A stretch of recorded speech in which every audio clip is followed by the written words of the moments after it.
Praise the Lord. இயேசுவின் ரத்தம் ஜெயம். தினமும் இயேசு நிகழ்ச்சிக்கு உங்களை கர்த்தராகிய இயேசு கிறிஸ்துவின் நாமத்தில் வரவேற்கிறேன். செய்தியின் தலைப்பு: கர்த்தருக்கு உங்கள் மேல் அலாதி பிரியம். ஆதார வசனம் கலாத்தியர் 4ஆம் அதிகாரம் 7வது வசனம். இனி நீ அடிமையாயிராமல் புத்திரனாயிருக்கிறாய். புத்திரனேயானால் கிறிஸ்து மூலமாய் தேவனுடைய சுதந்திரனுமாய் இருக்கிறார். தேவ வெளிப்பாடு பெற்றவர்கள். வேதத்தில் புதிய ஏற்பாட்டில் முக்கியமாக ரட்சிக்கப்பட்ட ஜனங்களை பார்த்து, நீங்கள் அடிமைகள் அல்ல, சுதந்திரவாளிகள். இப்பொழுது பிதா உங்களை இயேசு கிறிஸ்துவுக்குள் புத்திரனாக பார்க்கிறார் என்று சொல்லிக்கொண்டே வருகிறது. ஏன் இதை அடிக்கடி வலியுறுத்தி கொண்டிருக்கிறது என்றால், காலங்காலமாக அந்தகாரத்திலும் மரண பயத்திலும் பிசாசின் பிடியிலும் அவன் பொய்யை மெய்யென்று நம்பி வாழ்ந்து விட்டோம். அதையே பழக்கமாக்கி கொண்டோம். ஒரு நாளில் ஒரு நாளிகையில் நாம் அறிக்கை செய்தவுடன், விசுவாசத்தோடு அறிக்கை செய்தவுடன் தேவ கிருபை கொண்டு ரட்சிக்கப்பட்டு விட்டோம். இப்பொழுது நம் மீது ஆக்கினை தீர்ப்பு இல்லை. இப்பொழுது நாம் நீதிமான்கள், பரிசுத்தவான்கள், நீதியே செய்யாத நீதிமான்கள். புதிய அடையாளம், நம்முடைய பேட்ச் மாற்றப்பட்டு விட்டது. அடிமை, இதற்குள் வஞ்சகன், பொய்யன், ஏமாற்றுக்காரன், எத்தன், தரித்திரன், ஒடுக்கப்பட்டவன், நீதி கிடைக்காதவன், பலவீனன், மாறி மாறி பேசுகிறவன், இப்படி எத்தனையோ இந்த அடிமை என்ற பேட்சில் இருக்கிறது. இவைகளெல்லாம் இடக்கையாலும் வழக்கையாலும் விலக்கிவிட்டார். அத்தனை ஒரே நாளில் வெளியேற்றப்பட்டு விட்டது. இது சத்தியம், இது உண்மை. இயேசுவின் ரத்தனமலை கழுவிவிட்டது. புது அடையாளம், புது வஸ்திரம். அழுக்கு வஸ்திரத்தை எடுத்துவிட்டு ரட்சிப்பின் வஸ்திரம், நீதியின் சால்வை அணிவிக்கப்பட்டு விட்டது. நாம் அணிந்து கொண்டோம். இது ஆத்மாவை பற்றியது நான் சொல்வது. இதை நம்மால் நம்ப முடியவில்லை, திணறுகிறோம். குமாரனுடைய ஆவி நம்முள் நிரப்பப்பட்டுள்ளது. தேவனே, கடவுளே, தெய்வமே என்று பொதுவாக பேசி அழைத்து கொண்டிருந்த நமக்கு இப்போது இனி ஒரு உரிமை கொடுக்கப்பட்டுள்ளது. அதுதான் தேவனை பார்த்து நாம் இனி அப்பா, பிதாவே என்று அழைக்கும் உரிமை கொடுக்கப்பட்டுள்ளது.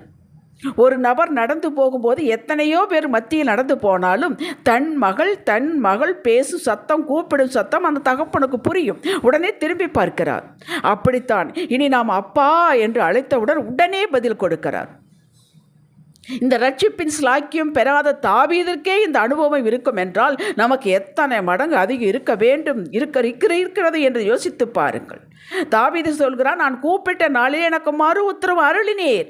சங்கீதம் 138:3 என்கிறான். அப்படி என்றால் நாம் கூப்பிடும்போது எத்தனை வேகமாக, உறுதியாக பதில் கொடுப்பார் என்பதில் உங்களுக்கு சந்தேகம் வரக்கூடாது. தாவீது எப்படிப்பட்டவன், அவன் பக்தி என்ன, நம்முடைய பக்தி என்ன என்று எவைகளையாவது இழுத்து கொண்டு வரக்கூடாது. இங்கே உறவுதான் பேசப்படுகிறது. பக்தியை பற்றி கவலை இல்லை. நீங்கள் செய்யக்கூடிய காரியங்கள், பலிகள் செய்வதை பற்றி அது எப்படி சரி பண்ண வேண்டுமோ அவர் சரி பண்ணி கொள்ளுவார். உறவுதான் முக்கியம். உறவுதான் மையமாக பேசப்படுகிறது. இந்த உறவில் இருக்கும் நம்மை பற்றி ஏசாவின் மூலமாக கர்த்தர் சொல்கிறார், அவர்கள் நாம் தான் விருதாவாக உழைப்பதில்லை, அவர்கள் துன்பம் உண்டாக பிள்ளைகளை பெறுவதும் இல்லை, அவர்களும் அவர்களோட கூட அவர்கள் சந்தானமும் கர்த்தராலே ஆசீர்வதிக்கப்பட்ட சந்ததியாயிருப்பார்கள். அப்பொழுது அவர்கள் கூப்பிடுவதற்கு முன்னே நான் மறு உத்தரவு கொடுப்பேன், அவர்கள் பேசும்போதே நான் கேட்பேன். ஏசாயா 65:23-24 கேட்டீர்களா? நம்மை பற்றித்தான் பேசப்படுகிறது. லூக்கா 15:30 ஒரு உவமையின் மூலமாக பேசுகிறார். நீ எப்போது என்னோடு இருக்கிறாய், என்னுடைய இதெல்லாம் உன்னுடையதாக இருக்கிறது. நம்மை பற்றித்தான். நாம் எப்போது அவரோடு இருக்கிறோம். அவருடைய இதெல்லாம் நம்முடையதாக இருக்கிறது. அவருடைய இதெல்லாம் நம்முடையதாக இருக்கிறது என்று சொல்லும் பொழுதே நாம் உலக பிரகாரமான ஆசீர்வாதங்களைத்தான் எண்ணுகிறோம். அவருடைய அன்பு, அவருடைய தயவு, அவருடைய இரக்கம், அவருடைய ஒரு ஒழுங்கு அது நம்முடையது. அவருடைய குணாதிசயம் நம்முடையது. அதை முதலில் கையில் எடுக்க வேண்டும். தேவ ராஜ்யத்தின் நாம் தேவ ராஜ்யத்தில் வறுமை, பற்றாக்குறை, வேதனை, கண்ணீர், துக்கம், வியாதி, நோய், சஞ்சலம் இல்லை. அப்படி என்றால் நம்மிடம், நம் குடும்பத்தில் இல்லை, இருக்கக்கூடாது. ஆனால் இருக்கிறதே. ஏன், எப்படி? இதுதான் இன்றைய செய்தியினுடைய மையம். நாம் இன்னும் அடிமை என்ற மனநிலையிலேயே இருக்கிறோம். இதுதான் மைய கருத்து. ஒருவர் ஒரு வேட்டைக்காரனிடமிருந்து ஒரு நாயை வாங்கி கொண்டு போனார். அந்த வேட்டைக்காரன் அந்த நாயை கட்டி வைத்திருப்பான். ஒரு 10 அடி அகலத்துக்கு அந்த நாய் சுற்றி வரலாம், அந்த அளவுக்கு அவன் கட்டி வைத்திருப்பான். இவர் வாங்கி கொண்டு போனார். வாங்கி கொண்டு போய் அந்த நாய்க்கு சுதந்திரம் கொடுத்து நல்ல அகலமான ஒரு இடத்தை கொடுத்து கட்டவே இல்லை, விட்டு விட்டார்.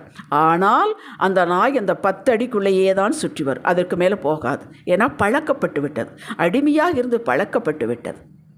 இந்த நிலைதான் இப்போ நம்முடையது. நாம் இனி பொய் சொல்லி, லஞ்சம் வாங்கி, பிறரை ஏமாற்றி, திருடி, பிறரை கெடுத்து பிழைக்க வேண்டிய அவசியம் இல்லை.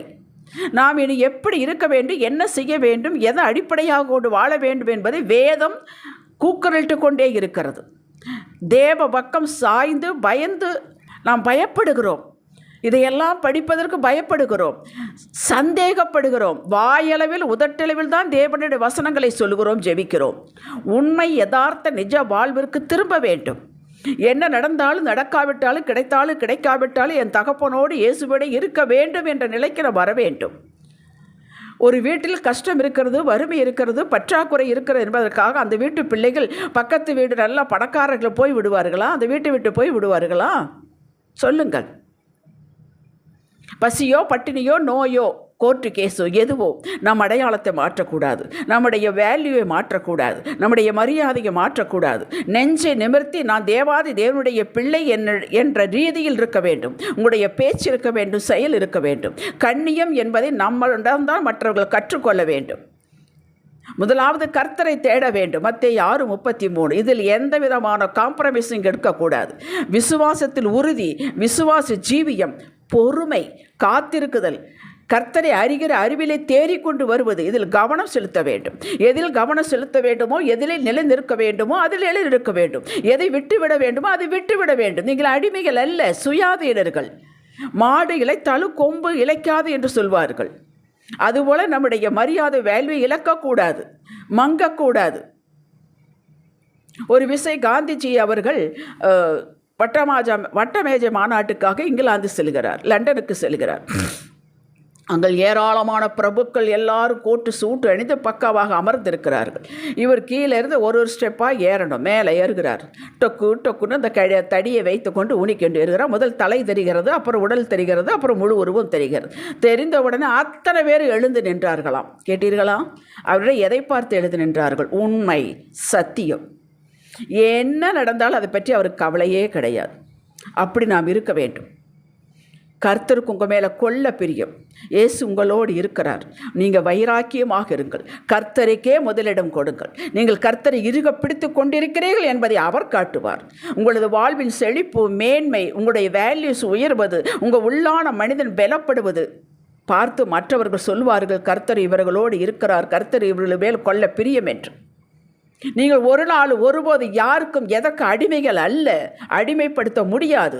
செல்போன் அடிமைப்படுத்தக்கூடாது, குடி அடிமைப்படுத்தக்கூடாது, சிகரெட் அடிமைப்படுத்தக்கூடாது, அதிகமான பேச்சு அடிமைப்படுத்தக்கூடாது, மற்றவர்களை பேசுவது அடிமைப்படுத்தக்கூடாது, தூக்கம் சோம்பேறித்தனம் உங்களை அடிமைப்படுத்தக்கூடாது.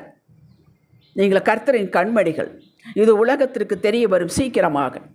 ஜெபிக்கலாம். தகப்பனே, எங்களது உண்மையான அடையாளத்தை தூசி தட்டி எடுத்துக்கொண்டோம்.